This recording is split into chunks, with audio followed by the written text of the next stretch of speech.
মুকেশ, আমি বাড়িতে নেই, তুমি ঘরে ঢুকে আমার খোড়া মেয়েটার সঙ্গে এরকম করতে পারলে? কাকু, আমি খড়িকে বিয়ে করব। তোমার বাবা বড় লোক, আমাদের মতো গরিবদের সাথে কখনোই সম্পর্ক করবে না। আমি বাবাকে বুঝিয়ে বলবো। ঠিক আছে, যাও তাহলে, এখনই তোমার বাবাকে ডেকে আনো, আজই তোমাদের বিয়ে দেবো। চলে আয় মুকেশ। কোথায় যাবেন আপনি? এই আমার ছেলের জন্য সুবলের মেয়েকে দেখতে যাচ্ছি। ওর মেয়ে তো খোড়া, আমার মেয়ে কত সুন্দর দেখতে, আপনি আমার বাড়ি চলুন। তাই এটা আপনার মেয়ে? বাহ, ভারী সুন্দর দেখতে তো। এই চল। বাবা, আবার আমার মুখের উপরে কথা বলে। আমি যাকে পছন্দ করবো তাকেই তোকে বিয়ে করতে হবে, চল। বসে যে তো বসে আছিস, সে ছেলে তো তার বাবাকে নিয়ে এখনো আসলো না রে খুড়ি। ও আসবে বাবা, যদি না আসে এমুগার আমি তোমাকে কোনোদিন দেখাবো না। ও কথা বলতে নেই রে খুড়ি, দাঁড়া আমি দেখছি। খুব সুন্দর মেয়ে, তাহলে আসি মা। তাহলে বিয়ের কার্ড ছাপাতে দিয়ে দিচ্ছি। মহিম বাবু, আজকে তো আপনার আমার মেয়েকে দেখতে যাওয়ার কথা ছিল। আমি কোনো ভিখারির সাথে সম্পর্ক করবো না। চলে আয় মুকেশ। খড়ির কোনোদিন বিয়ে হবে না। এক কাজ করো, বিয়ের কার্ড পাঠিয়ে দেবো, দুবার যে এসে পেট পুড়ে খেয়ে যেও, ঠিক আছে? চলো।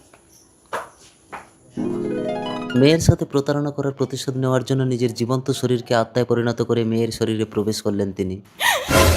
তার আগে তুমি যদি ইন্ডিয়া পতাকাকে ভালোবাসো তাহলে ভিডিওতে একটা লাইক করো, আর তুমি যদি আমার মতন বাংলাদেশি পতাকাকে ভালোবাসো তাহলে ভিডিওতে লাইক সাবস্ক্রাইব করো, আর তুমি যদি এই দুইটার ভিতরে একটাও না করো তাহলে আমি বুঝবো তুমি এই দুইটার ভিতরে একটাকেও ভালোবাসো না। বাবা, এ কি, আমি উঠে দাঁড়াতে পেরেছি? ওর বাবা অন্য মেয়ের সাথে মুকেশের বিয়ে ঠিক করেছে? না না, এ হতে পারে না বাবা। কিছুদিন পর আমার বিয়ের কার্ড, তোরা দুমাঝি গিয়ে পেট পুড়ে খেয়ে আসবি। আরে খড়ি, তুই হাঁটছিস কি করে? দেখি কাকে বিয়ে করছিস। মুকেশ? মা? মুকেশ, এর সাথে তো তোর বিয়ে হওয়ার কথা ছিল। মা, সারা গ্রামের লোক জানে মুকেশের সাথে আমার বিয়ে হবে, এখন কি হবে? চল দেখি। হ্যাঁ, এই না হলে আমার বৌমা। মালা বদল করো। দাঁড়ান, আমার মেয়ের সাথে আপনার ছেলের বিয়ে ঠিক করে এটা কি করছেন?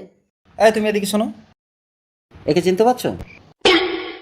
কবার বিয়ে দেবেন মেয়েকে? আমার দুটো অ্যাপস আছে, আমি ডবল র্যাপিডো বুক করতেই পারি। এই মালা বদল কর। খড়ির বিয়ে সম্পূর্ণ হতেই বাবার আত্মা মুক্তি পেল।